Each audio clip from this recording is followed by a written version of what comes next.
Hi everybody, welcome to ZealZaddy, and this is Story Talk, our our TTRPG talk show where we really dig into what makes something great. And tonight we're talking about Esper Genesis. I have some guests that all have appreciation for it. We'll also talk a little bit of criticism, but for the most part we're trying to try and keep these appreciation shows on the positive. So if you don't know, Esper Genesis is a 5e science fiction setting, which is almost a miracle statement since sci-fi and 5e so rarely mesh well. But as someone who's run and streamed Esper Genesis, I found a lot to appreciate about the system and more to love about the setting. I happen to think the setting is really interesting and exciting. There's a lot of uniqueness to it. It's, from my perspective, I think it's mostly a space opera setting, although there are hints at the capabilities of doing things like cyberpunk if you wanted to work that into there. And there are some interesting concessions made to make it or keep it a 5e compatible product. But it really works well and has gotten better as the Master Technician's Guide and the Threats Database were released, helping really flesh out what was essentially a core book to start. So let's talk about the wonders of the 5e universe and some masters of the sci-fi DMing craft. Let's bring on our guests. And we have with us three amazing guests. I'm going to let them go around in clockwise order and say hello, say who they are, and where you can find their awesome work. Let's start with you, Greg. Hi, everybody, and thanks also for having us here, Scott. So my name is Gregory Wilson. I am on Twitch as Arvin Eleron. I run a Twitch TV show focused, or channel focused on story and narrative in games. Been streaming for about 11 years, I guess I would say, and have been game mastering for at least 35. I started back with the Red Box way back. I played Keep on the Borderlands in 6th grade and then had the Red Box, 84, 85, the original, thank you. So I've been at it for quite a while and run at the moment about 5 different campaigns on my channel. But we ran what I guess I would classify, because we're listed in the book as the flagship campaign for Esper Genesis, which finished up last year. Yeah. And now we are running Expedition from the Mysterious Peaks, which is Alligator Alley's latest brainchild, which we're having a lot of fun with 3 of the 4 original players. And beyond that, I am an author and a college professor. I have a new novel coming out next month. And so that's the other thing I am doing. And for those coming from my channel, I saw there's a couple people stop by. This is obviously not my setup. I'm out in the great Pacific Northwest visiting relatives and stuff. So that's me. All right, Brianna. Hi, I'm Brianna Jean. You can find me at Brianna Jeans on Twitter and my plethora of podcast stuff over at Pseudonym Social, including Aboard the Opal Star, my first TTRPG actual play campaign, and my first time ever DMing literally anything was episode 1. So I dove in both feet first. It'll be 3 years ago next month. It's my Esper Genesis campaign. I've jumped into other games since then, but Esper Genesis always have a special place for me. All right, and Chris. My name is Christopher Robin Negline. Yes, I am named after that character. Basically, my claim to fame here is I became one of the contributing writers to Esper Genesis, and have really enjoyed being in Rich Lescofair's great sandbox, and also had the privilege of some of my content being tweaked and used for Gregory's game. Right now, out of Esper Genesis, I just wrapped up a $69,000 Kickstarter for the Cypher system for a cosmic horror meets bureaucratic satire game called the Mystery Flesh Pit National Park, which is based off that website, and that artist is a full partner in my project. And it looks awesome, by the way. Yeah, congratulations, Chris.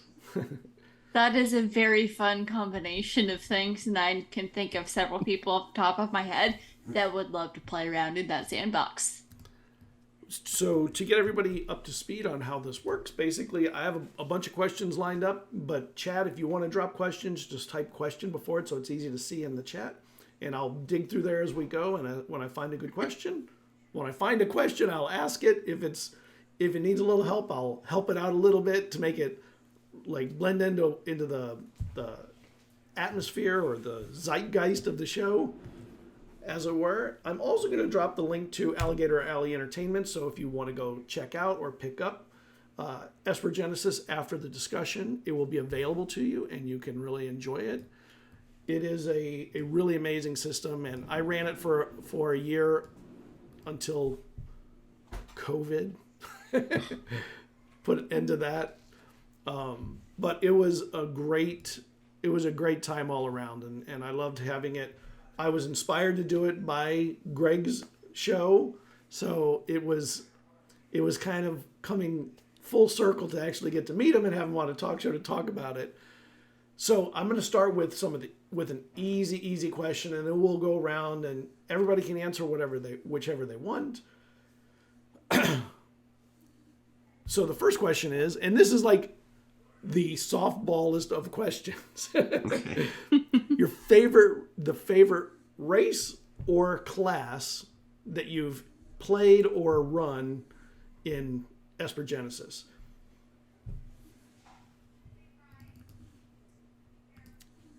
I promise they get better and more complicated later.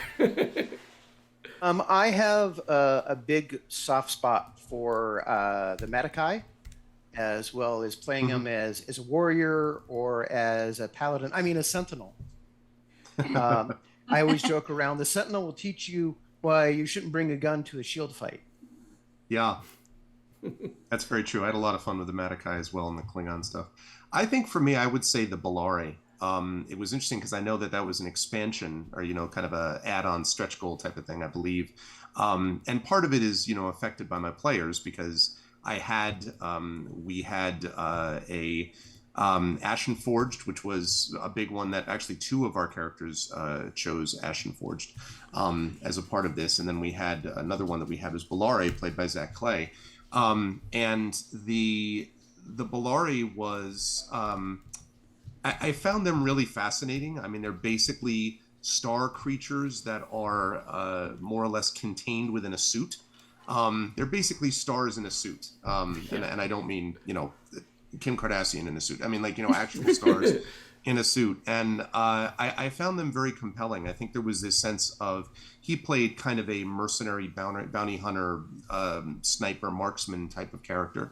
And I don't know, something about the arc that he followed over the course of time and what he chose to become interested in. He reminded me a little bit of the Quarians from Mass Effect a bit, but obviously the Quarians are much more, they're biological in nature and more definitive and not sort of basically energy that was sort of maintained in a suit. But the idea of trying to understand other creatures, the fact that it wasn't so easy to understand them because how do you engage with creatures when you're a star? How does that all kind of work? Yep. I found really, really fascinating. So I like the Bellari a lot. And I was kind of surprised when I found out that was one that wasn't even going to be included initially. And I'm like, Rich, you kidding me? This thing is great. And I don't remember, Chris, if you were the one who wrote the little flavor text Bellari story, or if that was me. That was me. Yeah. Yep. So I mean that was very atmospheric to me, and I remember reading it. This is really cool, and that obviously was something that we saw played out in the campaign. And we also had Prometheans. We had others, many others in our campaign that we had. But I really had a soft spot for me for the Bellari as a race. Nice. So okay, go on. I was gonna say I haven't really had a chance to fully play this. I did appear once in an Esper Genesis campaign over on Atomic Zero's channel, where he had a very different approach to the. I've always pronounced it Belair. Actually, no, he had a different approach to the Ashen Forged. I got them confused, where they're basically AI that build bodies, and so I got to play an Ashen Forged that accidentally hijacked someone else's body, so that was entertaining. But for me, I find the Kesh interesting with their ability to alter their appearance and just the fact that they don't remember where their homeworld is. I have an idea and a half for a campaign to possibly do someday where it's someone found something that might point them back to the homeworld, but what will they find if they ever manage to get there? Nice. We've already gotten a couple questions. One of them, is just going to be the fastest question. It's from Brianna. Did you run a Supergirl podcast with Triffid E. Matz? Yeah, so I Incomparable? was a panelist on yeah. Nice. It's been forever, but yeah, that was actually my introduction to podcasting, and then it just continued to take over my life. Right. I regret nothing. As it does. As you should not regret anything. Yeah, absolutely. Trippet's one of my longtime viewers and one of my mods and an assistant now with some of the stuff I do in the channel. So that's good. Oh, that's that's cool. That's cool. Yeah. Okay, we did get a really interesting question that came from the chat almost immediately as we got in. So science fantasy is a somewhat uncommon peanut butter and chocolate combination. Yeah, it's not exactly a perfect fit unless you love them both. I think it's a perfect fit.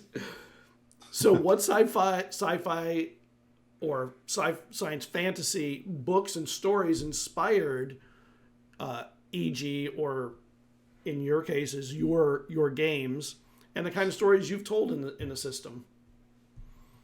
That's a pretty broad question, but also interesting because it sort of talks to inspiration.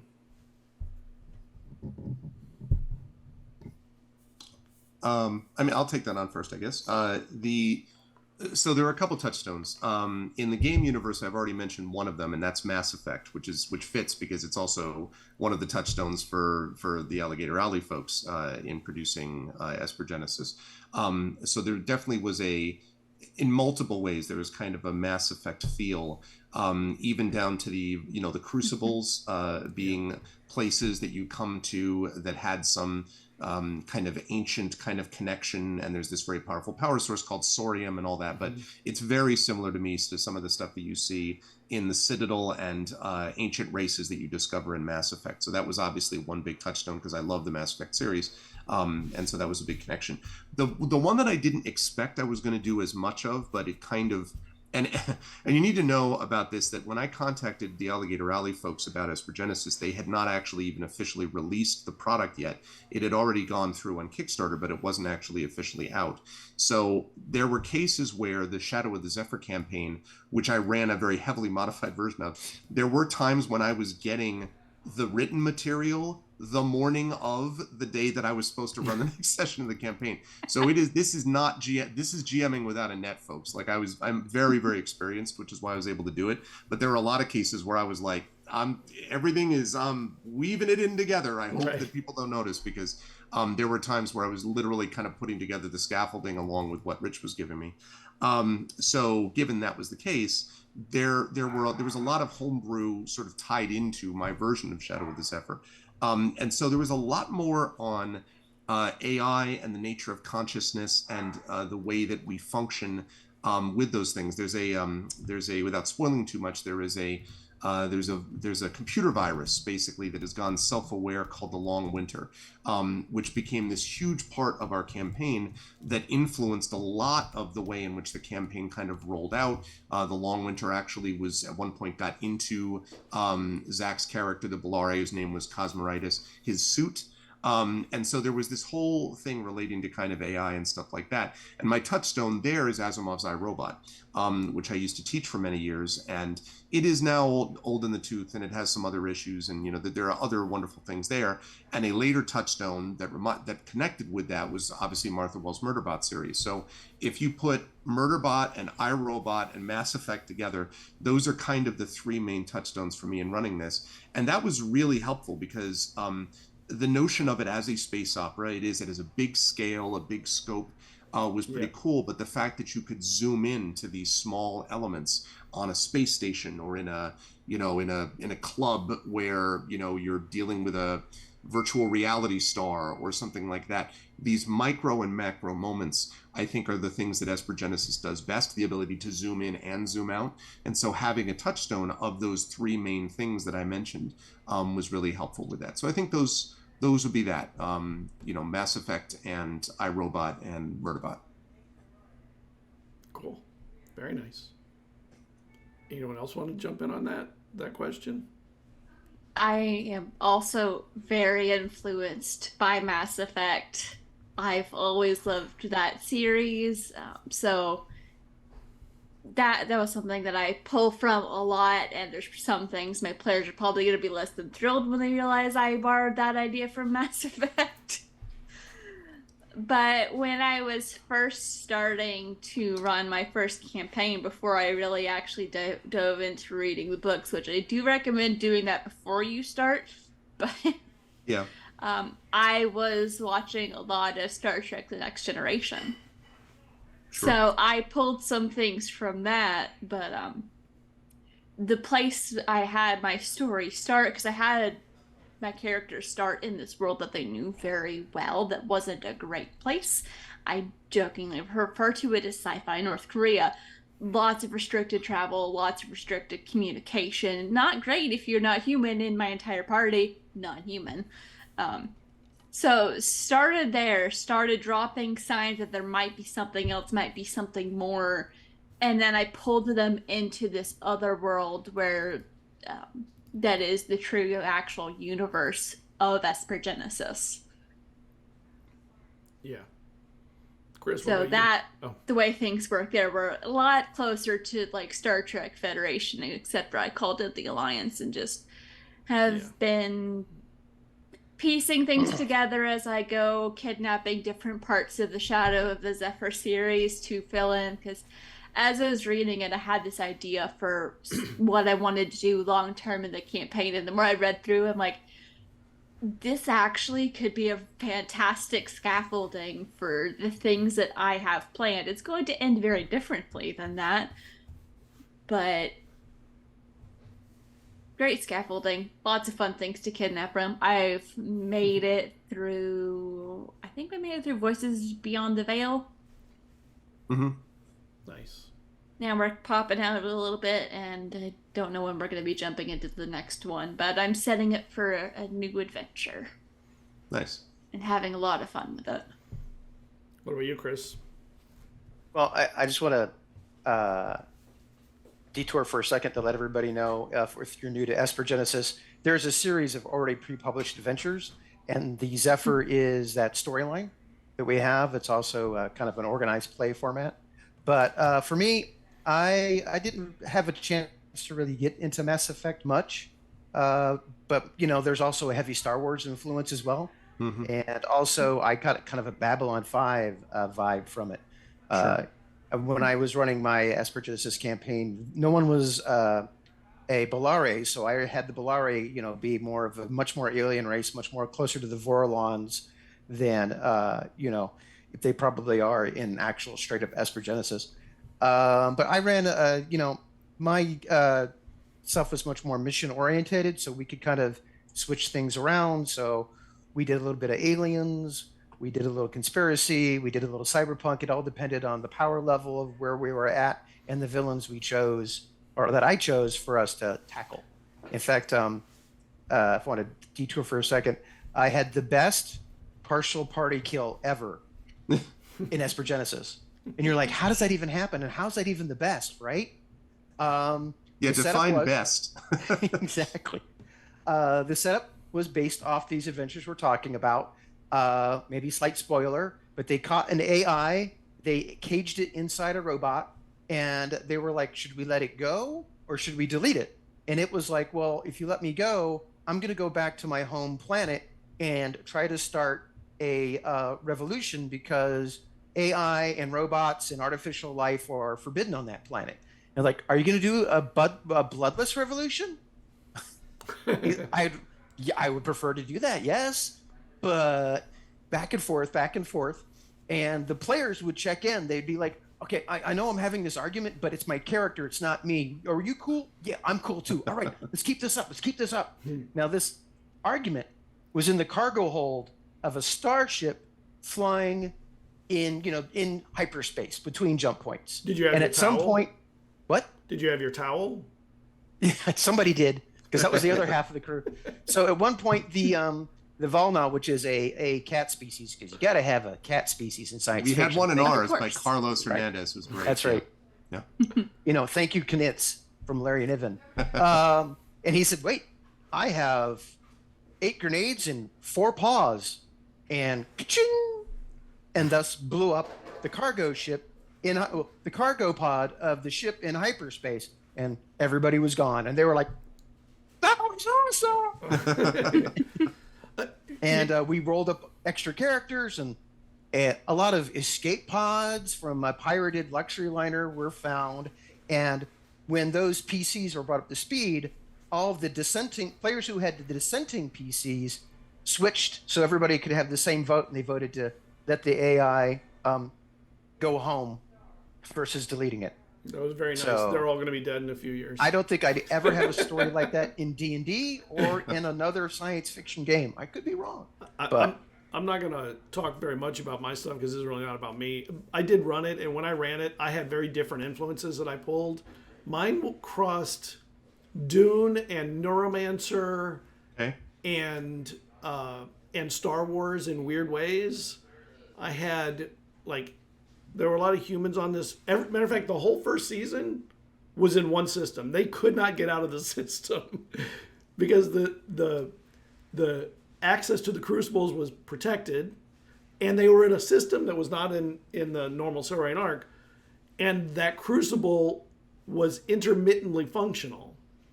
And they didn't know when it would come on or off. They would get like a day's notice as it powered up and would go on, and they didn't know when it would turn off. So it was really highly risky to use. And there was a lot of really interesting stuff with brain downloading and crazy things like that, where sheep were being used for data maintenance, maintaining data in DNA, and it was very confusing for them for quite a long time. But it was awesome when they figured out what was going on, and it was a blast, except for the people whose brains got deloaded from themselves. But it was a lot of fun, and the system really did lend itself better to it than I thought it would. I was not sure it would do that stuff very well, and this was before even the Technician's Guide or I forgot the other one's name. The Monsters book. Threats Database. Threats Database. Right, and the Monsters book got released. All right. Yeah. I had a lot of fun with it, and I loved cyberpunk, and I thought it was cool to bring in kind of a cyberpunk element, and the system did do that pretty well. It had enough capacity to handle the computery stuff. When I first started, I was not sure it would. So actually that leads to another question. Obviously, it's built around space opera. Have you ventured into other subgenres of science fiction, soft science fiction, hard science fiction, cyberpunk, social science fiction, or anything like that in your games? Or have you mainly maintained a pretty strict space opera-y feel? No, I mean, definitely there was a lot of, I agree with you about the cyberpunk influence. There's, again, in the middle of the Shadow of the Zephyr campaign, there's this whole sort of subplot with a virtual reality star, and there's this whole question about working kind of in, there's obviously a character called a cybermancer who has all of this stuff that can do stuff in sort of virtual space. Yeah. So there was a lot of that stuff that I thought was a good touchstone to be able to use and get into. And yeah, I think that there are aspects of it, and also social science fiction. The classic of no campaign actually survives contact with a player. The principle of the players was basically this whole concept of a space station that they decided that they would they decided they got there, and it was a space station that for me was kind of a way station to something else. But in the end, it was this whole thing about these creatures called the Fenarg, and they wanted to free the Fenarg because they've been keeping it, and so they basically owned a space station, is what I'm saying. So they basically took it over, and it got very Deep Space Nine-y, and right. and Babylon 5 fits, and all that. And so there were definitely other touchstones, and I think that's what I was talking about with this zooming in and out idea. That I think Esper Genesis is quite good, and I actually think 5e is quite good at this also in general. I just think that the fact that there are systems available that people don't use sometimes in 5e is not, to me, a legitimate criticism of 5e. It is what you choose to use and don't. There are chase systems in 5e. There are, there's other things. The fact that people don't use it doesn't mean it doesn't exist. Yeah.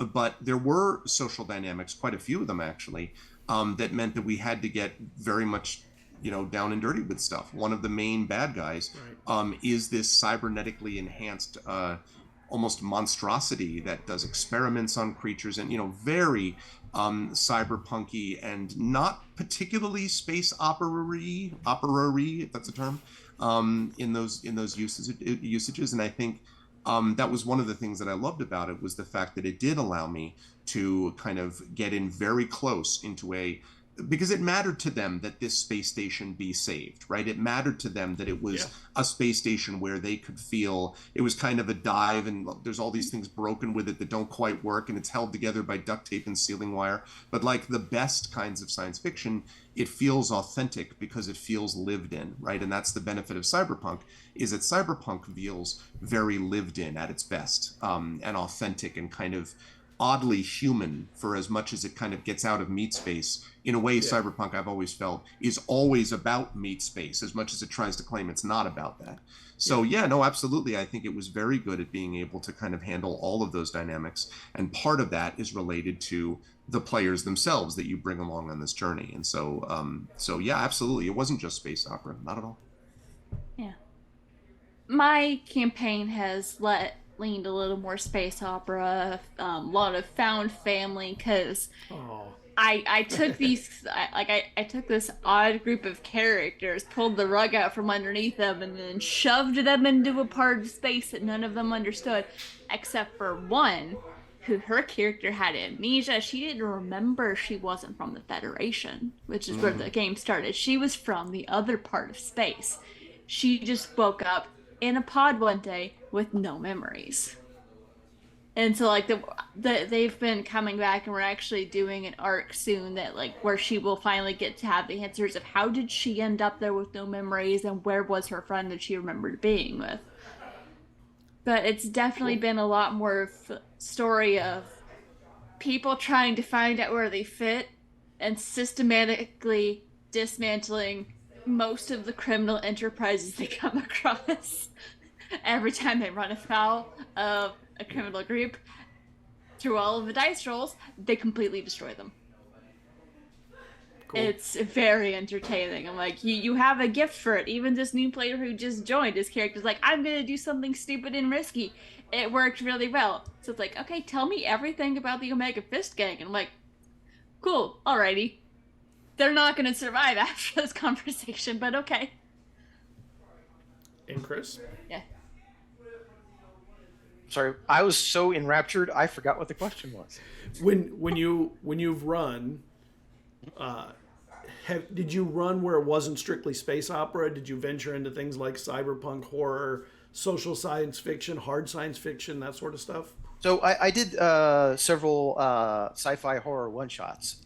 There's some great monsters that are usable for. We did aliens, basically. It's like, what was in this box, and why? Where is the crew? What happened? The box was already open. That was the problem. Yep. And for the horror with cyberpunk, for my own game is kind of leans towards adventure anyway. So space opera was just kind of a natural fit. But like I said, that didn't mean I couldn't do it before. My little tweak, by the way, was the GM before me was saying, Chris, don't sell them anything because I don't want them to get distracted by your game before my game is finished. And I was like, how am I going to explain a whole this universe of new characters and species? And my thought was you know what? We're going to do spacers versus the Earthers, very expanse-like. And that was easy to do with the Prometheans and the humans. And we had that. That was easy for them to get a hold of. And then they got into an experimental craft, hit the hyperpod, and then the next thing they know, they're being rescued. And it's 200 years in the future, 400 years total for the players. And that's how I introduced to them, bit by bit, the Esper Genesis universe in digestible chunks, with kind of like the cool bit of once you meet a new alien race, that alien race is now unlocked, and you can be that species in a future PC if you want. And then wrap that up with kind of I wouldn't say the end, but kind of an ending for the season that we were going to get back to later. They found out that missing 200 years is because they were captured by the bad guys in the Esper Genesis, the Eldori and turned into sleeper agents. So the Eldori knew about the humans 200 years before they even officially met them, and then kind of put these people floating in a space pod for later chaos. And when they found out they were Cool. sleeper agents and having to fight their brainwashing, it was a very dramatic final season with one poor soul who couldn't shake his brainwashing, and they had to take one of their own down. Oh. Well, to be more specific, they left him without arms and legs.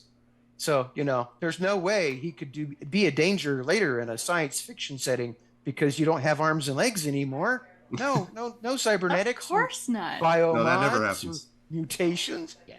And you mean Eldori or the Lorendi? You know what? Lorendi, I got them backwards. I thought so. Not gonna lie, when I read it, it's like, oh, they're all evil. I'm like, nah. Yep. And that's Nah. also one of my things I like about Esper Genesis, so I might be jumping ahead on a question here, is that a lot of the species already have connections. They're just not species in a bottle, siloed off from each other. The Action Forge and the Dendis have connections to each other. Yeah. The Lorendi and the Eldor, can't speak now. Lorendi and the Eldori have connections, very Romulan / Vulcan vibes. Yeah. The Prometheans and the humans. So that's one of the things I like, because you can kind of tap into those and use them to inspire you, and it makes the universe to me feel more real, that there are shared histories among the different cultures and civilizations. I agree with that. The Quarry, again, Mass Effect touchstones, the Quarian and the Geth. There is this whole sequence with the Krogan and the Solarians. Solarians. So there are these sort of senses that the races sort of have this connection with each other beforehand. One quick note on the Lorendi, the beginning of the Shadow of the Zephyr campaign basically begins with a bunch of these people on a Lorendi prison ship. And the interesting thing for me was that the Lorendi became a sort of large, massive organization that was sort of a general problem for the party, but it wasn't one that they ended up having to confront directly because they had other people that were sort of on their radar screen. But there were a couple times where it was like they're heading towards a planet. It was like, that's basically the Lorendi home planet. They're like, U-turn, we're not going to go to that planet, right? So the Lorendi became this thing much larger than them. It would be as if you played a game in Star Wars, but were much less concerned with battling the Empire than you were with battling the Hutts, or with dealing with creatures that are some, subset danger that isn't the biggest danger.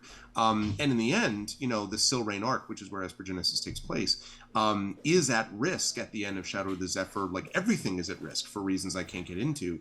And yet the Lorendi, which remain the sort of big bad in the room, are still slightly off to the side in the way that we played it. Right. There were other scenarios, I imagine, in which it could have been a dead-on, like, let's go after them. But in our case, the party ended up, throwing elbows with other sort of shadowy organizations and corporations and things like that, and that became their story. And that, again, a sign of a good system is a system in which the stories told within it can be so different and yet are distinctly and obviously a part of that system and that world. And I think people who are familiar with 5e, the touchstones of the mechanics are there. The mechanics are very clear, but it feels very much not like you slap a skin onto it.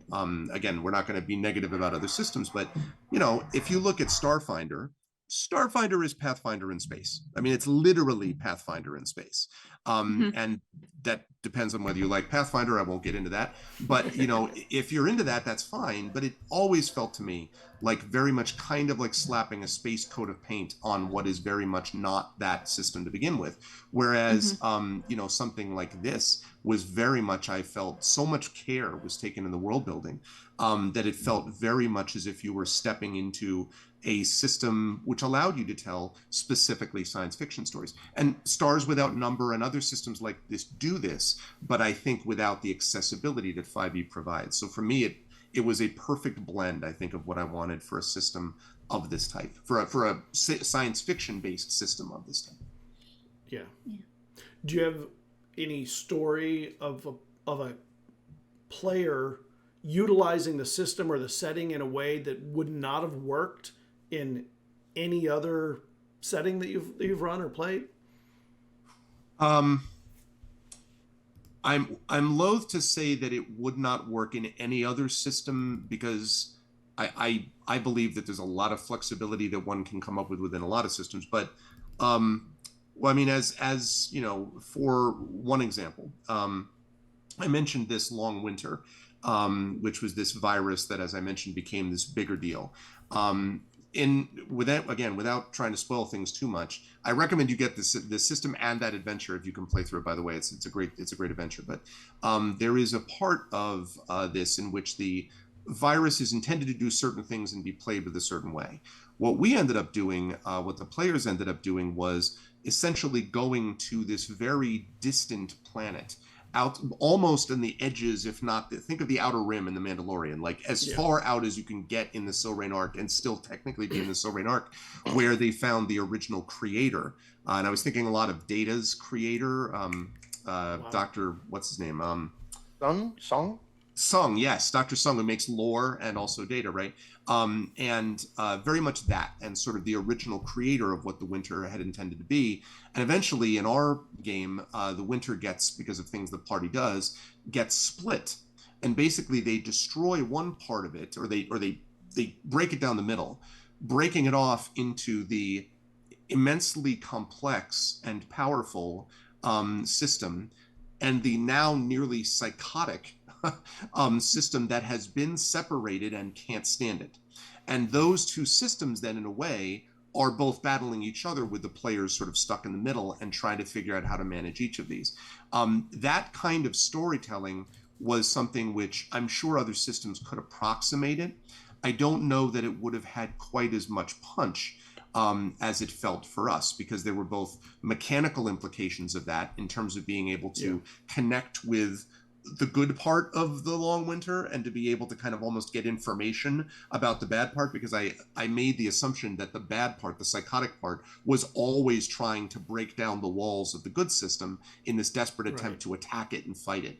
So you were getting information from the good side of the long winter. And then, being able to think about that and think about the ways in which, from a narrative point of view, what that would do to the players that were, as I say, kind of stuck in the middle, and who themselves had their own feelings about what should and shouldn't be permitted for this, and what they should allow. I was thinking about what you said, Chris, about, do we let this thing, what do we do with this thing?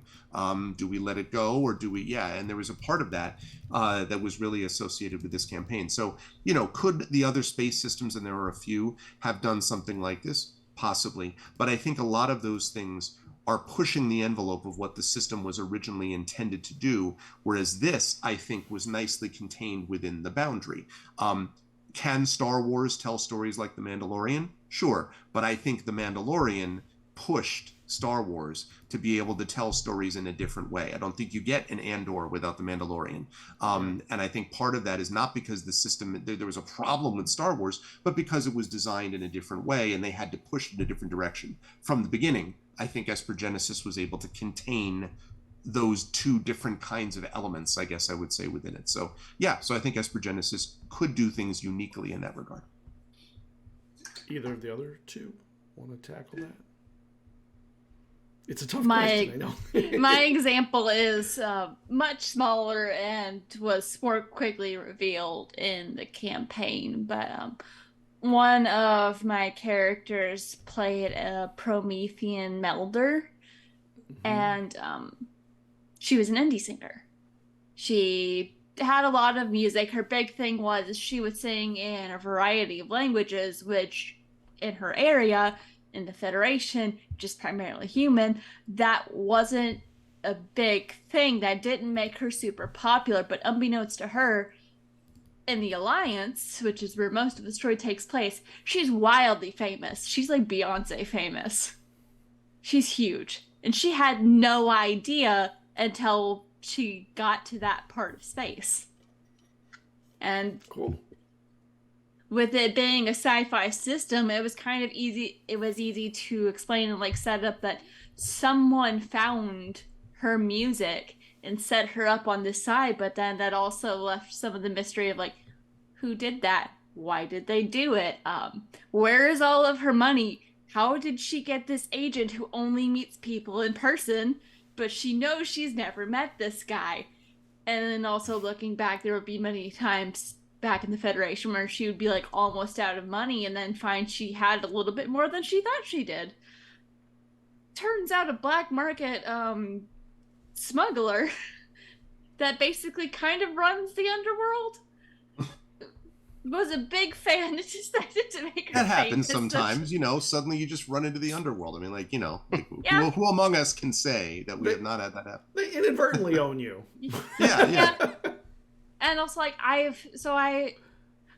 I'm not using the Lorendi as a threat in my story.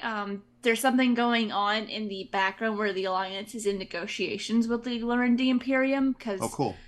Like, since the Imperium developed very separately, there's a lot of really big differences. So the Alliance is like talking, like trying to get a good understanding, get a good information exchange. Also had to teach Common because they never learned Common; they only knew Nasiv. So just allowing for, yes, there are some like small groups of Lorendi who are not a big fan, some small groups of other people who would also not be a big fan, but I'm not using them as like the default big bad. The Federation is a threat, but it's more of just their super shady government who, there's a lot of real bad stuff going on over there. Just don't look too closely at it yet. It's bad. Like, you look into the wrong thing, they make you disappear. Mm. And they have their own version of the Ashenforged that are not willing participants in the process. Because kind of how I treat the Ashenforged is like signing up to be an organ donor. Yes. Like, people mark that when I die, I want to become an Ashenforged. Yes. Yeah. So that's how I treated it, which was fun for my Ashenforged character when she started remembering her donor, because her donor left a lot of video messages. Yep, I had a sim kind of thing. I mean, first of all, quick note: I love political intrigue type of stuff, and that's much more in the Dune kind of stuff. And so I totally get that too. My campaign didn't do very much with that, but I do it in my other stuff, and it just is the way that the campaign went. But I love that. But also, I mean, the Ashenforged are. I asked Rich several times in kind of the way that you ask someone, so is this, by which you mean, can we please, right? So I was kind of like, is this something where they can't ever remember or is there? And Rich was like, well, they're not really supposed to. I'm like, I know, but is there a way, you know, because it was just too delicious. And I had two Ashenforged. So it was just too delicious not to have this thing. And in the end, it ended up being one of, you know, my characters played by, as Chris knows, Hugo and multiple award-winning Cat Rambo, played an Ashenforged who, as it turned out, had this distinct connection with an AI because they had been there at the time when this whole melding AI thing was happening. Long story I won't get into. At the same time that the Ashenforged was created, and I found that fascinating. You know, being able to have these memories that you slowly pick up on, and then decide what you want to do with it. You know, do you want to go back and find out about past aspects of that life, or do you wish to go forge a new destiny? So yeah, that was one of those ones where I'm like, man, this may or may not be an in case of emergency break glass, but I'm breaking that glass all day long. I mean, that's too good. It's too good for storytelling. I did too. How can we not? It's just too tasty. I did the same thing. I had an Ashenforged player, and he would have dreams that were coming from the flesh of where it came from. And they made no sense to him, but then it started seeping into his awakeness, and he was having waking dreams at really inopportune times that were like flashbacks to things he never did or remembered because his donors did. It was a lot of fun. Every GM should do it because it's just too yummy to not eat. And I feel like this is part of the secret sauce to Esper Genesis is, well, you know, if you're playing like Star Trek or Star Wars, there's a lot of unspoken conventions you have to agree to, or the game kind of falls apart. Like a perfect example, I had a person he was like, I don't think my science fiction game for this system is working. And I'm like, well, what are you playing? We're kind of doing Star Wars, but everybody is part of an Imperial Customs frigate, and they like to hack into the computer and suffocate people if they don't let them on. I'm like, the problem is not the game system, guy. Yeah. Or Star Trek. I mean, the minute somebody says, why do we have the entire bridge crew, the most important 5 people on this ship, as part of the away team? This is stupid. And then suddenly you wonder why your Star Trek game became a agency third, was it agency or Area 31 game? Yeah.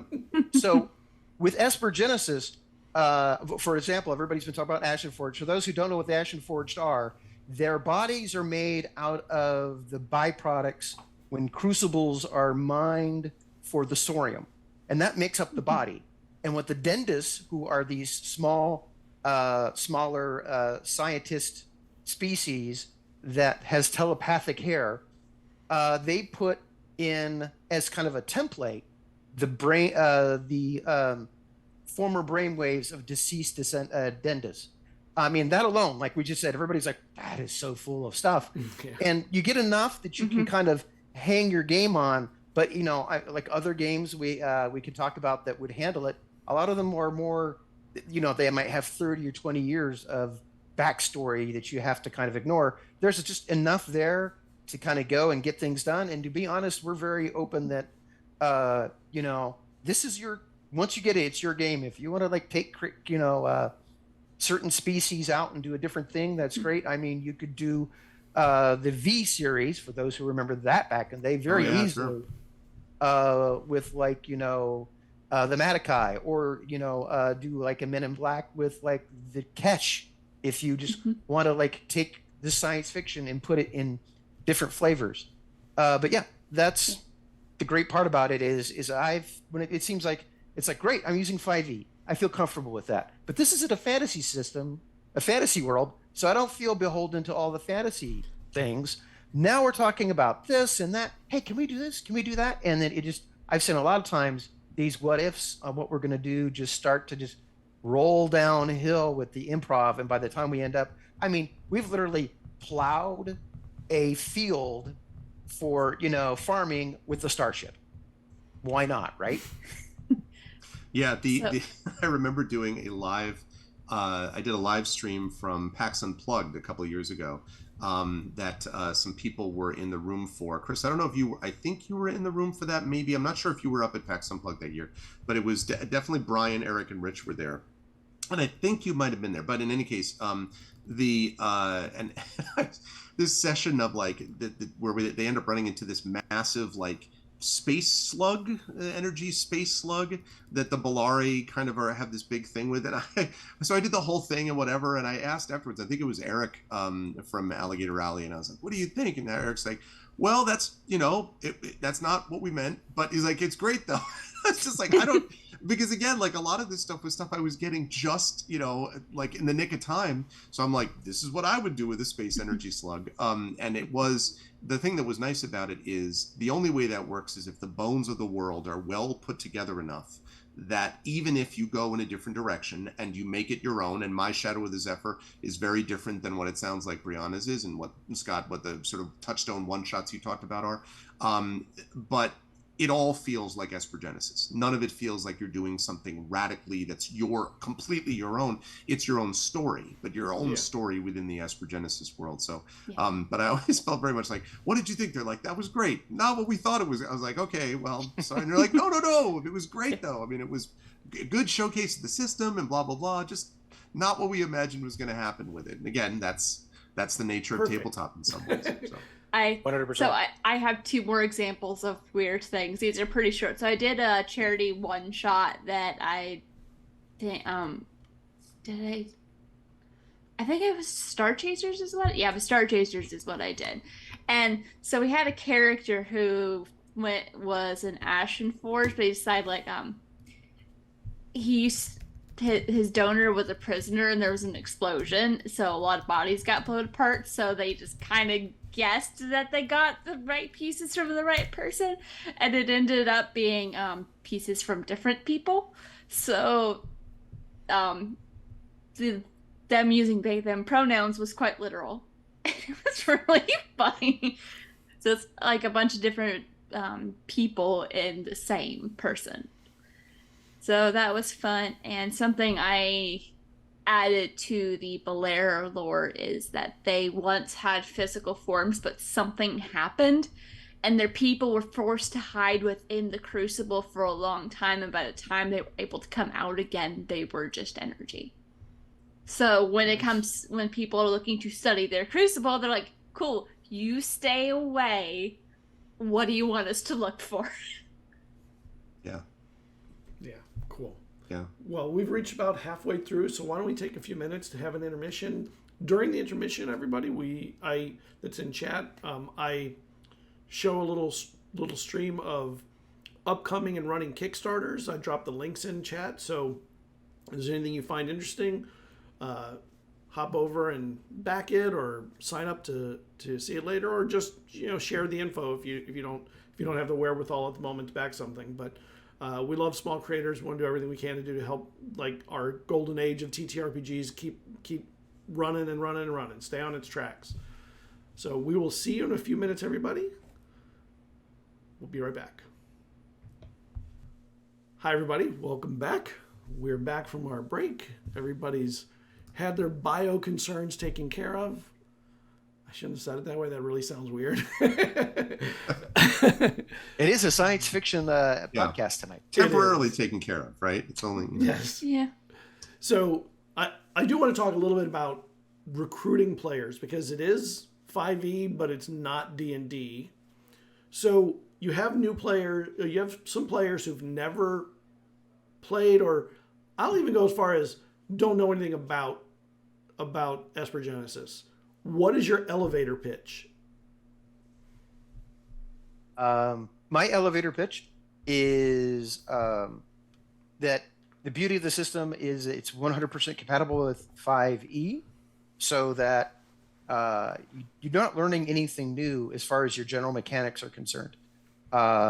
In fact, there are some things that are very similar. I call out how certain classes are inspired or tweaked for science fiction. Like a perfect example is, okay, so you have turn undead, right? Mm-hmm. All right. So what if you take undead and turn them into a construct? What does turn construct become? An EMP field. Right. Right. And then now the cleric, through the use of Sorium and nanotechnology, is becoming your technician, your mechanic. So you can fix a person, fix a starship, or fix a big gun on your shoulder and kick butt. In fact, I'm pitching more GMs usually than I am players, and I tell them this one cheap trick that will make you love EG even better. One trick. It is so 100% compatible with 5e that the high velocity ballistic damage, which gives you an extra die of damage, is stopped by armor. Period, because it has to be 100% compatible with 5e. So the trick is, as a home rule, modern armor. So therefore, your chainmail and your plate mail still take high velocity damage as if it didn't count. And now you've got Kevlar, and everything works like you like in a science fiction game. One cheap trick, and it turns really fine tunes Esper Genesis into what you want for science fiction. Thank you. And sometimes it's difficult because, I had a guy I was talking to, he's like, guns don't belong in D&D, and gave me this whole story about how he allowed a gun in a game and how they took out a dragon with a gun. And I'm like, what edition was this? Second. I'm like, dude, this is fifth. Second. But so, it's so much has changed, and it's not D&D. 100%. Another Right. one I have is, kind of the vibe that some, a lot of especially older gamers, when you get in your older age, you feel like I could do that. I could do that. It's like, that's I think why they teach us to stop pointing at things. So like, people go, oh, I could write The Mandalorian. It's just Jon Favreau and David playing Star Wars and being, giant paid fanfic writers, which is not a It's not an opinion I agree with, by the way. Right. Agree. Yeah, I've had somebody go, so this is somebody's homebrew game that they turned. I'm like, does this look homebrew to you? I don't know if you guys have seen Esper Genesis in the print, but it is a beautiful game with beautiful art. Oh, it's gorgeous. Yeah. Mm-hmm. I'll show it real quick. I'll hop over Exactly. the screen. So the artificer art always freaks me out a Yeah, little bit. so like I said, how I hinted earlier, the Sentinel, what if a paladin got their powers through cybernetics and didn't have to answer to a god? How scary can that be? The Cybermancer, the Gregory answered earlier, they get powers from being inspired by their virtual reality avatar, patron, things like that. So they can get those kind of, a hunter. Oh, I wonder what the hunter is kind of close to as a class. So they can get those touchstones that make them feel comfortable to moving into Esper Genesis. And then, kind of feeding them kind of the cool bits about the Matakai, the giant lizard dudes that are just like, they're my fave. But I always have a thing for lizard people anyway, but the Matakai and their art, just love them. And then art, showing the art never hurts in the game either. No, and they're really gorgeous books. I think it's also important to note, by the way, that unlike a lot of 5e systems, based systems, Esper Genesis is a self-contained product. So if you get the core manual, it has all of the stuff that you need to run it. You don't need to have the player's handbook, the dungeon master's guide, and all that stuff, which you do need if you played, for example, the old Adventures of Middle Earth from Cubicle 7 or things like that, where you did need to have those other supplemental ones. So no, to me, the Mitch line is really Mass Effect meets Star Wars with 5th edition mechanics. And that, to me, more or less covers it, because you start with the touchstones, which are the most important thing, I think, more than the mechanics, and then how do you render that to the players through a kind of 5th edition system. And we were talking about this a bit in the green room chat while we were off air, so to speak, and I get a little salty at the whole, and the problem that, 5th edition, which is the bit of rundown, it's the dumbed down version of the blah, blah, blah. Okay, as I said, I have been DMing for 35 plus years. I have played every edition. I have DM'd 4.5 of the 5 point whatever editions that we're up to. 5th edition is easily the best. Why? Because it went through the most extensive playtest, which I was part of, D&D Next, which went through a long period of stuff, because they took into account a lot of the things that people did not like about 4th edition, which is not a bad system. I just don't think it's in line with what D&D really was supposed to be. I think it's a very good tabletop system that would have been great if it came out after Chainmail, but not in the 4th edition when you had iterations leading up to that were not like that. But certainly reasonable people can disagree, but there were still good things about 4th edition that they were able to pull into 5th edition and so on. So that was the second thing. And then the third, you say again? The skills. Skills, yeah, for example. And then the third thing, which I think in a way may be the most important, is that it remembered that what D&D was always best at was giving a mechanical element that allowed the telling of story. And I continue to argue that people who don't know how to tell stories within 5th edition need to work on their storytelling, not work on the system. And I'm not suggesting that, and when I say work on storytelling, I don't mean you don't know what you're doing. I don't mean that. I'm saying they're looking at the wrong things for fixes. Like, why can't I get this to roll dice better so I tell better stories? No. Why is the story you're telling not compelling you enough, not interesting your players? Or why are the players that you're working with feeling maybe disconnected or not part of the story as much? How can you reach out to your players to involve them more narratively? Because it is supposed to be a collective story, not just the GM says stuff and the players nod. It's a collective, collaborative story. How can we work together to make that better? So 5th edition, I think, does all of those things quite well, actually. Not perfectly, but quite well. And I think Esper Genesis builds on that by adding this, not just a skin, but something which really gives you 5th edition mechanics, but in a space environment. And I just don't think people watching games, if you drop someone who had never watched any tabletop before, and you just said, okay, watch this, and you had them watch Esper Genesis, and then had them watch later on a Dungeons and Dragons module, like a Tyranny of Dragons, or like one of the more traditional, I do not believe that people will be like, clearly these things are the same thing. I don't buy that. I'm sorry. I think that they are quite different things. And I think to the extent that people have critiques of 5th edition, first of all, the critiques are of 5e, not of Esper Genesis. Secondly, I don't even think the critiques of 5e most of the time hold water, because they so much are based on things that I think are components of storytelling failures more than 5th edition mechanical failures, in my view. In Brianna, what's your elevator pitch? Well, I was just going to say my experience bringing people into this is when I started, I had two friends that never the closest thing they played to D&D was a hacked together game using Yahtzee dice because they were bored at a theater after play practice. Sounds right. So I took two of them and we were talking about female space pirates, and then I kidnapped another friend just to, like, 3-player adds a good dynamic and can help me explain rules because they had spent more time DMing.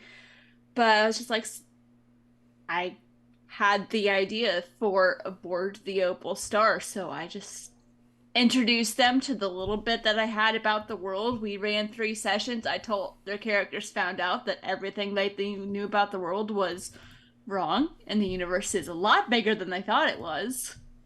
And there's just, it's got a flexibility that D&D doesn't have in some ways. It's more wiggle room. It's more room to make it your own, and there's more room to explore because there's a lot of stuff that people have done in D&D, but how many people played around in this sandbox and made weird shit?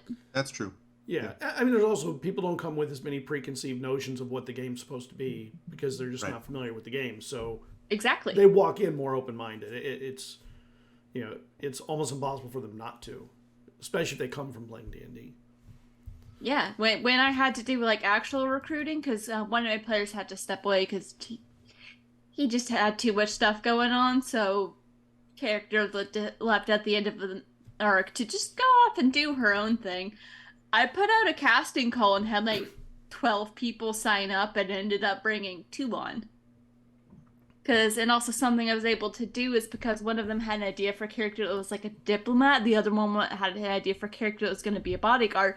It was really easy to give those two like pre-existing connection. Mm-hmm. Yeah. And then introduce them to the party. What had to be the most passive-aggressive character introduction I've ever seen. It was beautiful. Just like, no, I think you should leave. We have a meeting here, and they're like, you didn't reserve it, so you should leave. Speaking of that recruitment, do you think that it being a 5e product has helped or hurt it as a recruiting for recruiting players? And would it be just as successful if it were, say, a Pathfinder or Powered by the Apocalypse system product? I mean, I think I'd like to hear Chris weigh in on this too, because of having, foot in different systems as a designer. I think it's unquestionably helped. I don't think it would get near the amount of traction if it were Pathfinder based. I think Starfinder has kind of demonstrated that Pathfinder, at least in terms of public shows and productions, not a lot of Starfinder actual plays out there, and I think there's a reason for that. I think some people like it just the way they like Pathfinder, but I think there's a reason people coming back to 5th edition. And yes, it's not just the system. It is because D&D was the biggest name in the room and has been there the longest. And I understand, and there's elements of truth to that for sure.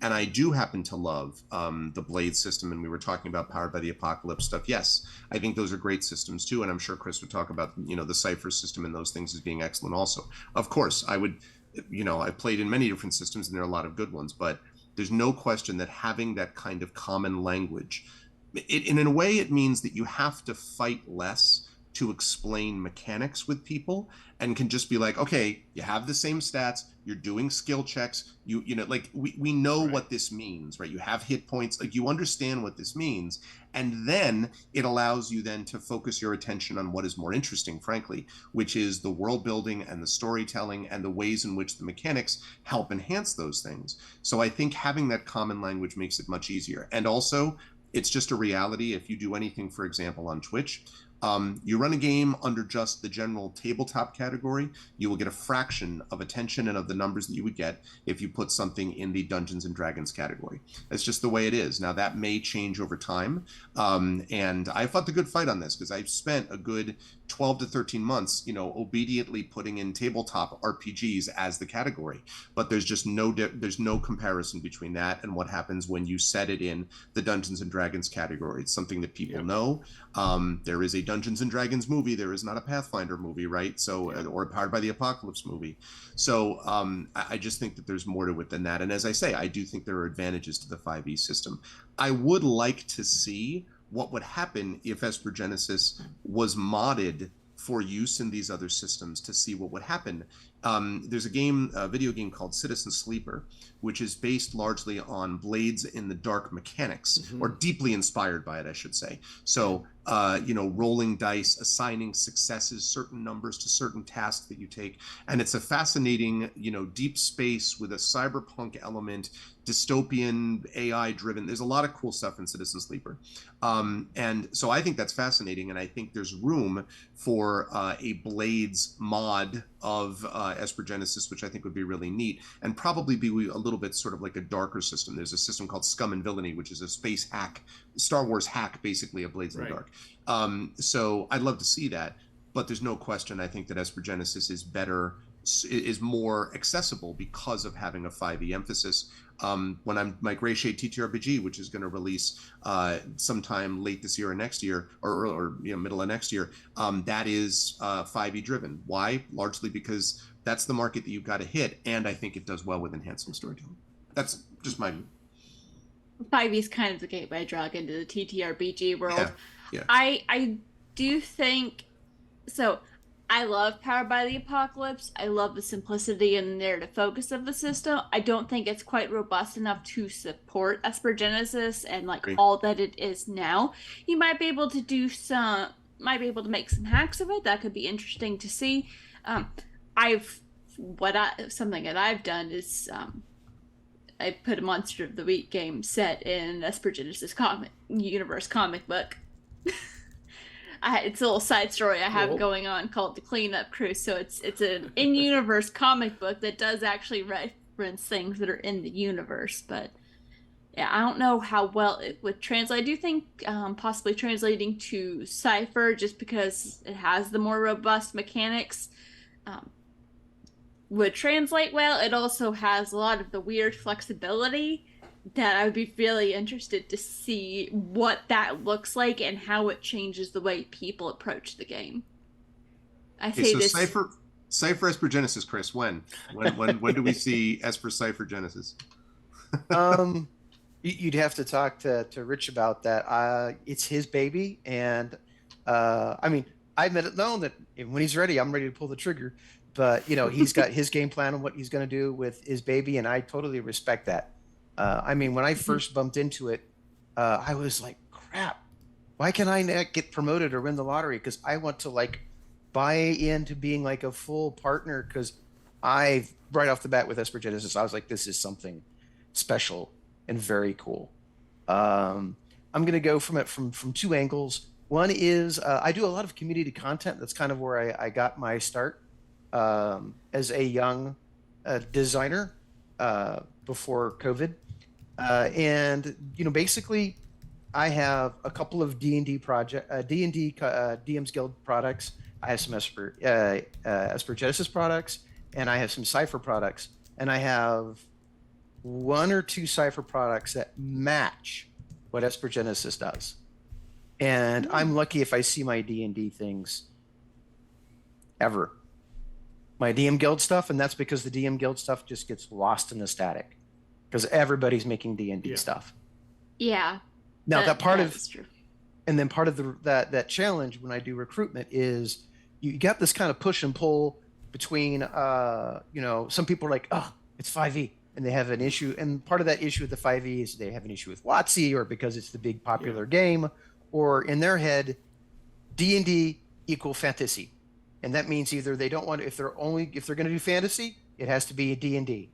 Or the other way around, if they're playing D&D, it can only be fantasy. So to get them to dislodge those two blocks and take, unlego them and put in Esper Genesis as your new piece is sometimes a challenge.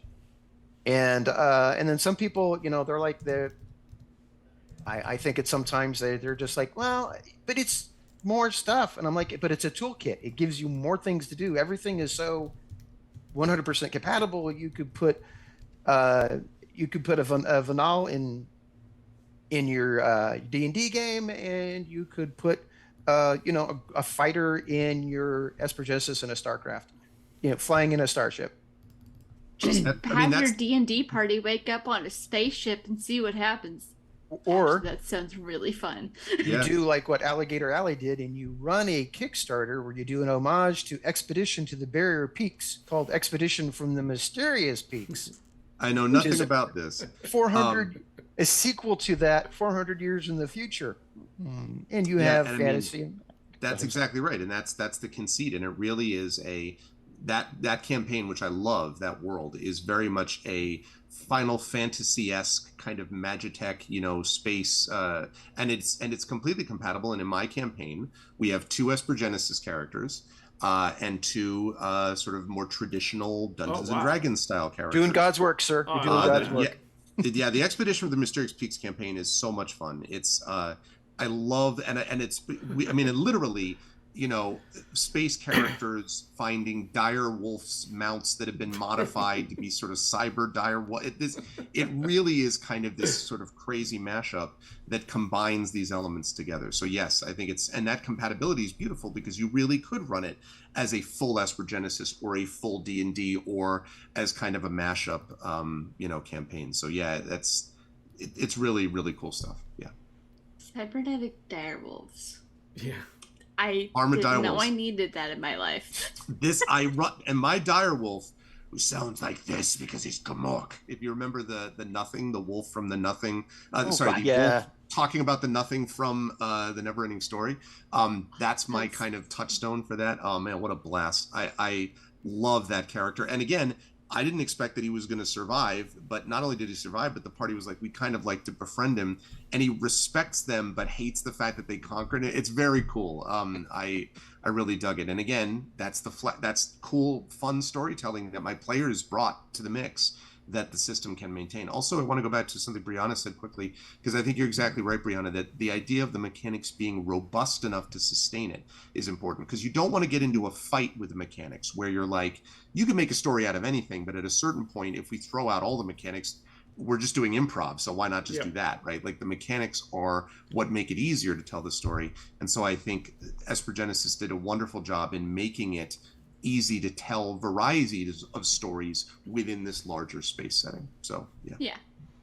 I think the writers could have created something amazing if they had started in Powered by the Apocalypse system, but it would be very different than what they created with Esper Genesis, just because of how, like, the core functionality of 5e versus Powered by the Apocalypse with its 2d6 system, the playbook, the partial success, hard moves. I still do steal things from that because hard moves are fun, and I like throwing consequences at my players. Mm-hmm. But it wouldn't be anything near the same. Yeah. So you get your first book or PDF, whatever it happens to be. Philosophically, what made it such an attractive system to you? Like, what conceits worked and made your mind go into the places that the creators were hoping it would go to? Like, you got it when you first got it. So we're talking, you're reading it for the first time, you're getting your eyes on it.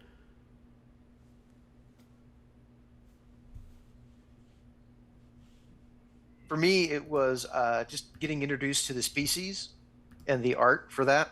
Yeah. Yeah. By the way, the art, if you haven't seen the art, is spectacular. Off the chains, awesome. Yeah. And it just seemed like there was just, you looked at it and you could just kind of go, I could use that. Oh, that's something, it would just, or it was just enough of information that you could fill in your own space with what you wanted to do. Like a perfect example Brianna gave, which was what's going on here at the origins of the Ashen Forged in her universe and how she slightly twisted them Yeah. to fit the theme and the mood of her game.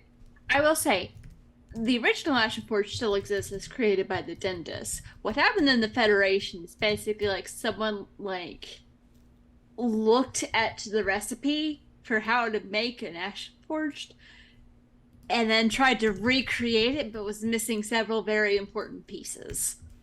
So they don't have any intelligence of their own. They're a lot more of a hive mind, lack of personality. There's very little carryover from the people who were before. There's reasons I did that, which was also fun when got to add the story element of my player who was playing in Ashen Forge, like a true Ashen Forge, is how she knew she was different, because not only did she look different, but she had her own thoughts and personality, but had to hide it for 4 years because she kept having this voice echo in her head, don't let them find you. That's great. Again, you have to use the Ashen Forge. You just can't be like, they'll never know. They have to know. I think for me, the two major things that really sort of drove it for me were, I totally agree about the art, and we should, I'm sure Chris will agree with me on this, give a shout out to the sadly passed away Brian Dalrymple, who was the art director. Brian was an absolutely exceptional art director, who, along with Rich, did a lot of the layout and design. So that book just feels absolutely spot on professional. And I mean, up there with any other company. If you put that against any other WotC product or anything else, for one thing, the pages wouldn't fall out of the book. I'm like, WotC. No, I'm just kidding. Sorry, not at all salty, WotC, about the first edition books. No, WotC's been very generous in other giveaways and stuff like that. But anyway, that never happened with Esper Genesis. But Esper Genesis was just absolutely nailed the professionalism, the feel of it. And I think that was a big part of it. The art was a part of it too. And I think the other thing is that you read through it, and I think it's partially because of the vignettes we talked about before, that sort of are the flavor text and things like that, and the art, but also the way in which the mechanics, even ship combat, which we get towards the end of the book, where there's a whole ship combat system that's put into play. These things are things which give you a feel that alters the way 5th edition normally works, and the best 5th edition systems do that. Cubicle 7 for years had the license for Adventures for Middle-earth, and the Adventures in Middle-earth, which is basically the 5e conversion of the One Ring, which is their very well-known Tolkien system. I ran a full campaign with that, and it did a beautiful job in giving you this feeling of being a character within Middle-earth. And Middle-earth is my, it's my favorite thing. I teach the books constantly. They were enormously important to me, and huge influences on me. And it really nails that feel, partly through a couple of unique mechanics like shadow points and corruption and journey rules and things like that. And I think Esper Genesis, in the same way, makes you feel as if you are there in a Star Wars or Mass Effect-y or Dune-oriented, or whatever, cyberpunk-y, but always science fiction elemented world, but with the 5th edition mechanics to sustain it. And you just feel that atmosphere and the love for the product the minute you get the book and open it up. And so core manual was exceptional. Threats database follows up on that. It just feels very professional, and that to me was the thing that made me realize, looking at the PDFs of the core manual first, of just like, this is really, really good top tier stuff. Yeah, I also liked all the variations in the different races and classes, because I started with the quick start guide because I was just getting to know it. I did eventually, not long after, buy the full thing, but just the different variations for if you like the human, the Matakai, mechanically they weren't huge differences, but it still added fun flavor to the story, especially and also the Crescent Blooded versus Fire Blooded Prometheans. Right. That was interesting. That drew my attention, and the differences in the classes and the subclasses and what those things look like.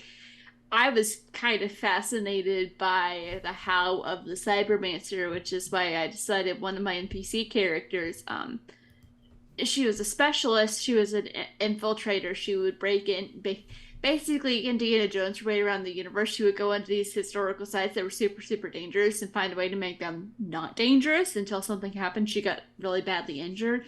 But I ended up saying, like, she's picked up several levels in Cybermancer as well. Nice. Because, well, also in her backstory, she had a best friend who, that's one of the many mysteries I've sprinkled into the game, is dead 100 years ago. She's, like, no one found the body. There was no information on what happened or where or why. And there was a strange signal, and that's what drew her to the Federation, where she met the party. Realized that the thing they were supposed to be picking up for the government was a Blair scout that had been lost, and was like, it was so weak it was basically comatose almost, because it'd been so long away from a crucible that she's like, well, shit, we cannot let the government get their hands on this. That would be terrible, and we need to run. Yeah, just like in every game, the government can't be trusted. No, Yeah. that clearly, yeah. Yeah, and then, like, after we left and the party realized that they were never supposed to survive that mission because the ship that they were on got blown up. The ship they were supposed to be on was blown up, which is really fun. One of the characters was playing a general's daughter. I just want to give another shout out to also the Starship combat system, which I was about to ask about. Yeah, well, I will be first. No, go. Because when I look, even with 5e, when I look at like their system for vehicles, I'm like, I mean, it does not excite me. And with Esper Genesis, it basically runs at its core like regular combat. You're doing group initiative per crew versus individual initiative, and then the other sexy thing about it is there's different seats. And people get to do different things in different seats. And that person who sits in the seat modifies the stat of the ship. So it's very much like Chewie and Han on the Millennium Falcon versus just somebody, That's what it feels like to me. It's the Millennium Falcon as a exactly, ship combat exactly. system. And you get different maneuvers, and these maneuvers interact. So everybody has to sit down and talk as a team what they're going to do. All right, you're going to get a beat on them, but they're going to that's going to give a beat on us. So then we need to have someone else do the sensor jamming, and then someone else needs to be aiming at their engines because we don't want to kill them. We're trying to capture them for the bounty. It's really great. And then if somebody boards your ship, you don't put it to the side. It's not a separate combat. It all goes at the same time as somebody goes, well, I got to leave the seat. Well, now suddenly you're not going to have as many shields because the technician that gave you a bonus to shields is not sitting in his seat anymore because he's electrifying the floor or something. Right. And all this stuff Esper Genesis can handle. It's just too busy murdering that guy over there in the corner. It's fine. Exactly. So this is what automatic sentries are for, people. Yeah, right. Do you have any good stories of players that their play exemplified taking advantage of the way the Starship system was built? Because it's easy to talk about the system, but it's hard to explain it in a talk show stream. But I think it's better to talk about how players took advantage of the system and made it fun and playable versus the technical details of how the system is built to run. Every pilot I've had that was doing something in an asteroid field or on in an atmospheric situation, I forget the name of the maneuver, unfortunately, at the top of my head. But it's the classic maneuver of you're flying. Here's the cliff face. We go left, and the bad guy has to roll, or he goes straight into that. Right. Because it's an awesome maneuver. It's a classic maneuver, and every pilot goes, "When can I do this?" Yeah. I'm like, well, right now we're in open space, so put that in your back pocket for now. It is not a space system. I don't know if that's true. I was going to say it's not really a space system like The Expanse, although I think it could be if you modified the ships a little bit to handle it. And with the technician's guide, you can do that. You can fiddle with your ships a little bit. Yeah. It's much more Star Wars and in Babylon 5. You sort of that classic. You're going to hear the what sounds like a a race car when the fast starships go by. Yeah. Yeah, I think I'm trying to think about play. I mean, because we had, I guess, probably during the campaign, maybe 3 or 4, maybe 3 actually, sort of longer extended ship, combat ship sort of sequences.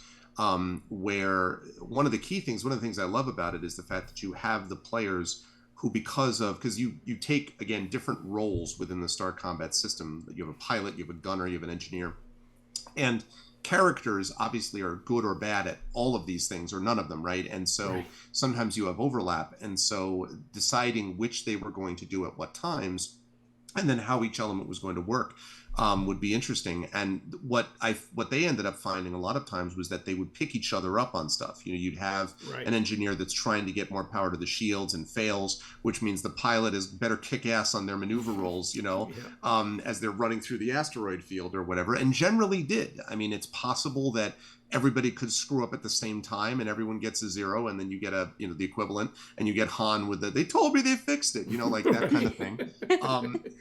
But I found that what it did was it created this very intense and very personal, very upfront, very I'm maneuvering the ship left. I, as a pilot, have got to get this roll properly.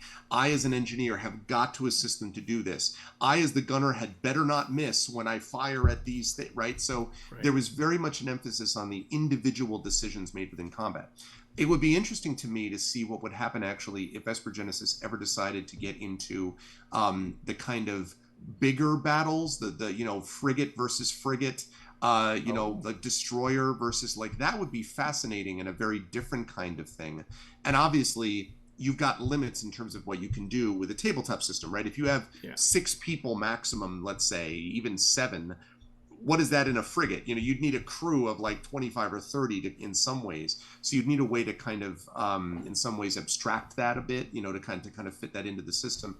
But it would be interesting to me to do that. So if you're looking for destroyer versus destroyer, I don't know that this is going to work. But if you are looking for fighter versus fighter, individual or small crew, and I love small crew stuff, 3 or 4 versus 3 or 4, I think the system does very well. And in our systems, there was an intensity, a kind of almost chase-oriented element to several aspects of it, about getting away before such and so could do this, or and even some of that got tied over with Expedition, with the early portions of the Expedition for the Mysterious Peaks campaign. So there's great storytelling, I think, to be done there, very much on the small Star Wars fighter versus fighter pilot level, and I thought that was pretty cool. In fact, at one convention, we did do 3 to 4 tables, and each table was a individual ship. I heard about that. That would be cool to see. That's that would be fun. Cool to see. That'd be cool to see. Yeah, I haven't engaged with it much myself. I have read through it, but since I have my party already on a pretty large ship doesn't need a large crew to function, but it can hold a lot of people. I haven't really had a good chance to use for combat, but there's an upcoming adventure I have planned for our character who has the amnesia. She's gotten a lot of her memories back, except for there's this one little bit, and there's going to be a place that she has to go to get to finally like figure out those last pieces that she can't remember. And it's going to be a space station with a bunch of pirates all over it, so they're going to have to clear it out, and then she'll get the chance to do the thing that unlocks those last bits of memory for how she ended up where she did, and why she never remembered anything. The only thing she remembered was her name. Yeah, that's neat. I love backstory elements that play into the impact of the game. The micro becoming macro. And what I love too is when the other players pick up on that. This is not unique just to EG, but when the other players pick up on that, and it becomes important to them to sort of see how, again, I had 2 Ashenforged in my campaign, very different from each other in terms of background. One of those Ashenforged being fascinated in how the other Ashenforged would handle the revelations of their past. This one Ashenforged that felt they did terrible things, and the other characters sort of coming to grips with but A, it wasn't as terrible as you think. B, this isn't you now. And they can say that because they're in a similar situation of being a creature that is created by something else as a kind of amalgam of something else. I love elements like that, and I think that's the most compelling role play for an audience as well. We haven't talked about this much, but I think Esper Genesis is a very good stream game because I think it's a game that an audience picks up on these character moments. So I love it when you can do that kind of backstory work with this. Speaking of the streaming, have you used Esper Genesis's VTT connection to Roll20 or any of the? Actually, is Roll20 the only one it's on, or is it also on? Oh, it's on Shard Shard Virtual Tabletop. Shard. Okay. The second I heard about Shard, I was like, "Hey, do y'all have Esper Genesis?" And like, we'll talk to him, and I'm like, "Yes!" And they finally got it. And nice. It's helped a lot because also been able to build my NPCs. So whenever I'm like, "What can you do again?" Although I still very much fudge what my NPCs can do, because I'm like. What level do I put this 140-year-old character in? Right. Yeah. How would you classify the mummy, right? Like when the dude comes back, what his level is that? Are we talking levels anymore? Like, well, she's half Promethean, half Cash. Oh, neat. Yeah. Nice. Neat. Absolutely. I feel like Chris because I got so interested in that answer. I forgot what the original question was. What was the original question? The VTT. About the VTT. Right. So Shard, I haven't done anything really with Shard. I have a lot invested in the Roll20 ecosystem, honestly, and so I kind of break out into hives thinking about going anywhere else at this point because I do think Roll20 has improved a lot of things. And it's very hard to beat Roll20 for scalability. Like if you want your players to join you, I had a player join me from their mobile phone in Iceland. And I'm like, dude, if I can get that across, it's very hard to be like, but look, Fantasy Grounds, you can download under 6 different systems. Like, good luck. Like having a browser-based thing is where it's at. So I don't know a whole lot about the way Shard implements it. But yeah, not only do I use Esper Genesis on Roll20 and did something similar for the expedition stuff, but which is interesting because I have 2 people with D&D character sheets and 2 people with EG character sheets, right?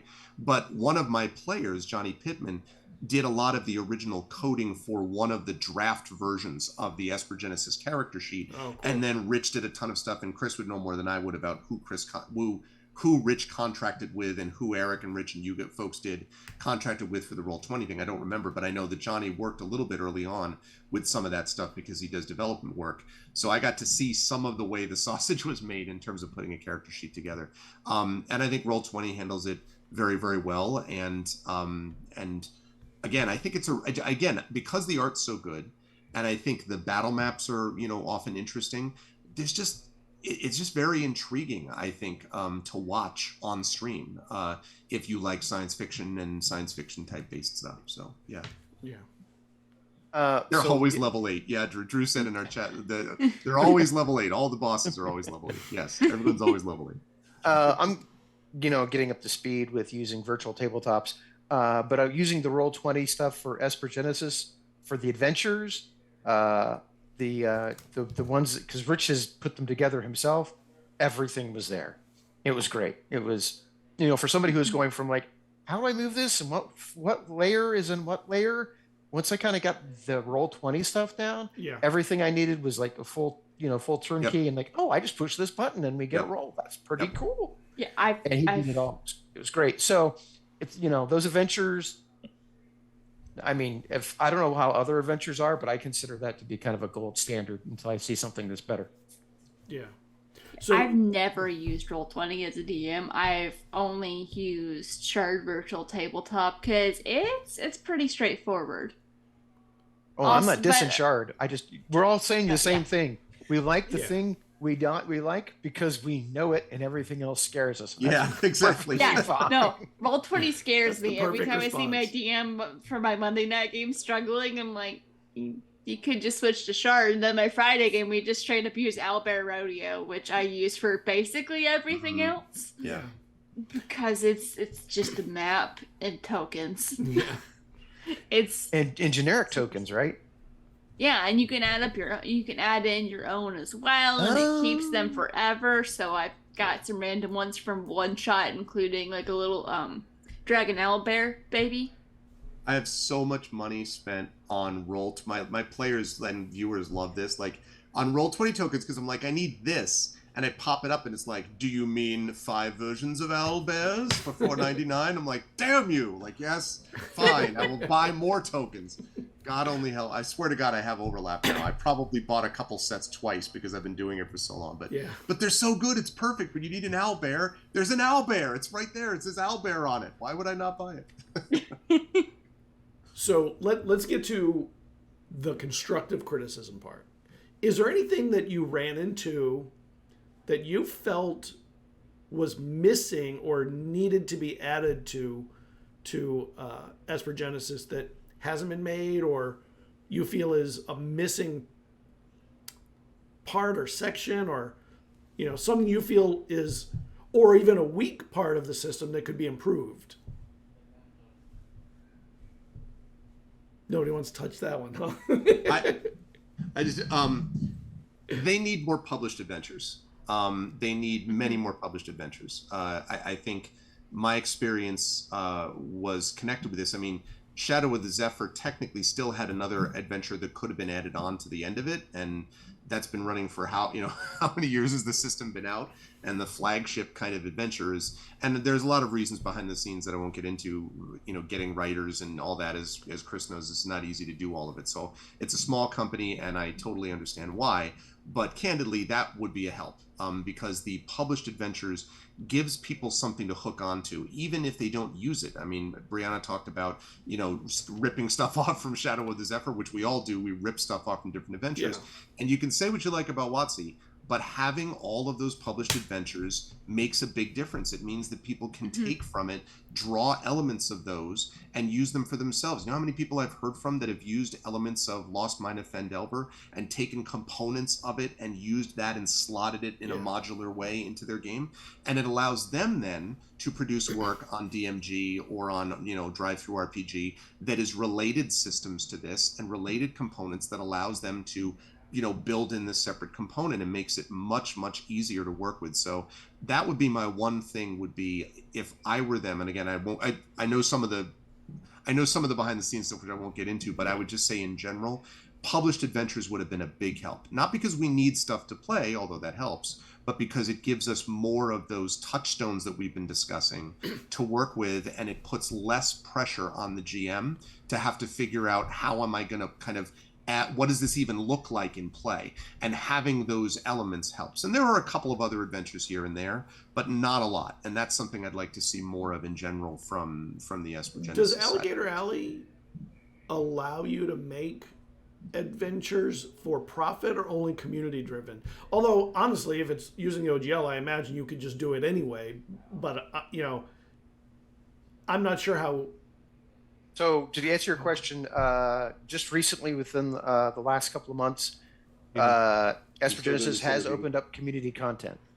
And I gave the weird face because community content is for profit. The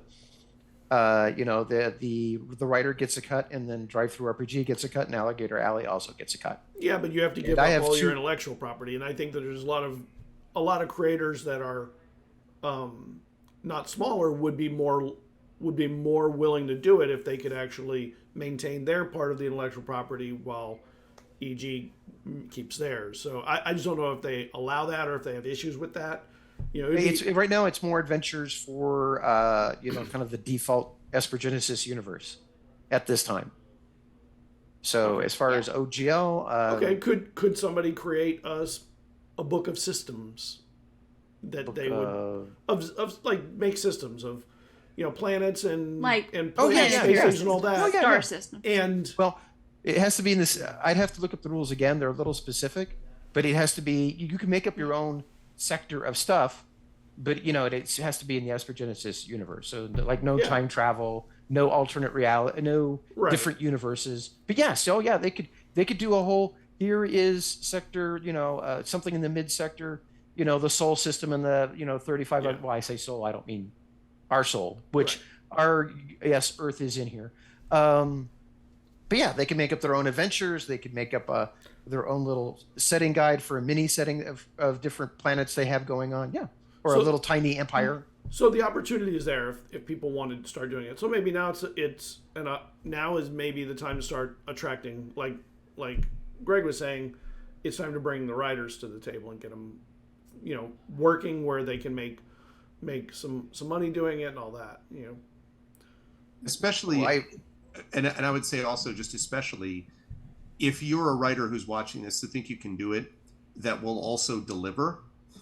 And that means not say you'll deliver something and not. Again, I'm not going to get into details, but if you want to work in the industry, you've got to be able to deliver on what you promise you'll do, and to follow guidelines as you do it. And and I know, again, I think that Rich is a consummate designer, and again, I'm lucky enough to be working with him in part on the sort of 5e compatibility stuff with the Greyshade TTRPG I'm working on, and he's wonderful at it. They're like, these are good guys that are helpful and thoughtful and all that. But you need to produce this stuff. So if you are a writer that would like to be able to do that, hit deadlines. Get stuff in. And then yes, there's a whole universe, if you will, available of possibilities. But I would like to see the Alligator Alley folks, when they can, I know about all the pressures, be able to actively solicit more adventure work, because I think it would really help. Yeah. So what are the other two think is missing or could be improved in the system? Or I'm going to give the softball answer in that the issues I had pretty much eventually got answered between the threats database and the extra rules in the Master Technician's Guide. Because I was looking for more ships. In fact, with the Master Technician's Guide, speaking of the community content, which is called Starforged, I wrote 3 or 4 little extra ships, and they're out there as a PDF. Because I felt like we needed more ships that a party could use. So I made like the cheapest ship possible, just a tin can with an engine and a hyperdrive. Right. Yeah. And then the thing that probably maybe a big group would get when they had the money, or would be run by the rich jerk that they're going to fight next, sort of thing. But most of those things and toys I wanted were eventually answered by the time the 3rd book came out. Yeah. Agreed. A lot of my struggle points were fixed when I finally bought those other books. And I agree on the wanting more adventures. I actually have an idea for one that I've partially been procrastinating on working on it because it definitely requires maps, and I hate making maps. Then don't make them. There's a lot of great cartographers. Yeah, but and there's also stock art, though it's mostly for fantasy. There is some for science fiction, and there's like 2 or 3. Actually, give me. Well, I'll give you one right off the bat. Zay and Peku, I'm not pronouncing that properly. CZE and PEKU. Right. I'm subscribed to their Patreon for like $5 a month. You can get maps from them. They have everything, including space-based stuff. I've used some of their stuff. I run events at the Gen Con Writers Symposium, live D&D events, and I've used some of their maps for stuff like that. They have so much stuff that at least it can give you enough where you could work your adventure into the map, even if you then later on have to ask them to kind of adjust, like then you said, okay, here are the maps idea. And you can even use it commercially, by the way. You can like give a certain amount where you can use it commercially if you watermark it a certain way. They have sort of regulations on how even you do our Kickstarters. I love them. Yeah, even our Kickstarters do that. They have a commercial license level of their Kickstarter when they do Kickstarters with 100 maps. And I love them. They're my favorite designer out there. My favorite map guy right now is Mike Schley, who produces, I think, the best maps in the industry. But these folks are like right there, and they do so much different stuff that anything, space or any other setting, that's like all they do. So. Yeah. I'll have to check them out because mine involves a group of adventurers having to break into a massive research facility that turns out to actually be a mad science lab. So they have to take control before the mad scientists can erase all the evidence, including the people they've been experimenting on. Yeah. Yeah. And another one that I have, deepnight.net, as a map editor, and the reason I like it for specifically science fiction is because it's very kind of 16-bit, 32-bit looking. So I use that for some of my sci-fi maps. Right. I think there's one thing that I would love to see them do, and it's not necessarily adventures, but it is setting material, like details of systems and planets. Like they've covered all the big picture stuff. I think they now need to narrow down to the details. And I don't think that they could do it themselves. They have to get other people because it's a universe of content. All right. Well, we have hit the end of the night, and I wanted to give everybody a chance to go around and say where they can be found and who they are. Let's go in backwards order from where we started. We'll go counterclockwise and start with Chris on the bottom and work around. Okay, so I can be found on. Here's the thing: I always forget to do these kind of links and stuff.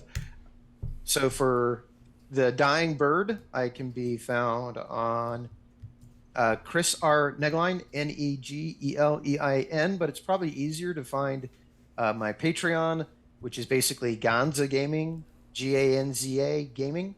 And you can also, The Writer's Bright Cave is my very dusty blog that I have.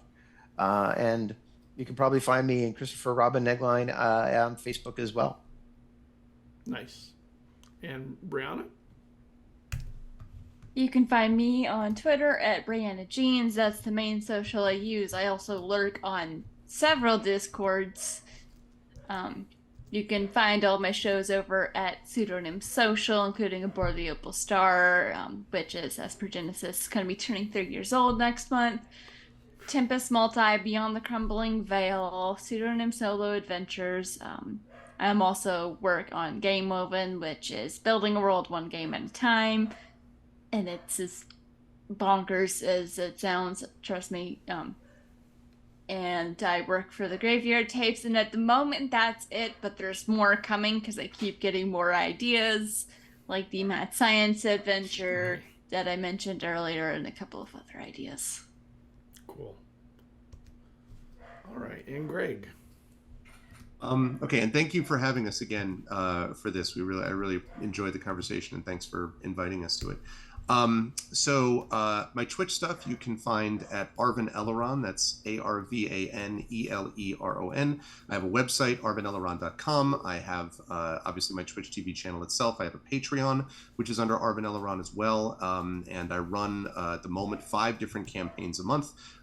2 of them over on my sister channel, GOG Comms Twitch channel. And then 3 on my own personal channel, which I run, one in Eberron, which I love. One that is Expedition for the Mysterious Peaks, which we've already talked about as well. And then one which I'm going to be running this Tuesday, actually, which is I have a sponsored campaign from Cubicle 7. Cubicle 7. No, it's not anymore. From Free League, which sponsors this. And that is Shire Adventures. And if you want a more lighthearted Hobbit-based adventure, again, 5e mechanics, you can check that out. That's coming up on Tuesday. Also, I will mention, because it's close and I'm excited about it, I have a whole series currently of books out, dark fantasy called Grey Shade, the Grey Assassin trilogy. This is the first book, which came out last year. Just won a silver medal award in the Independent Book Publishers Association for that, which is exciting. And the sequel, this is the ARC for it, Renegade, is coming out next month.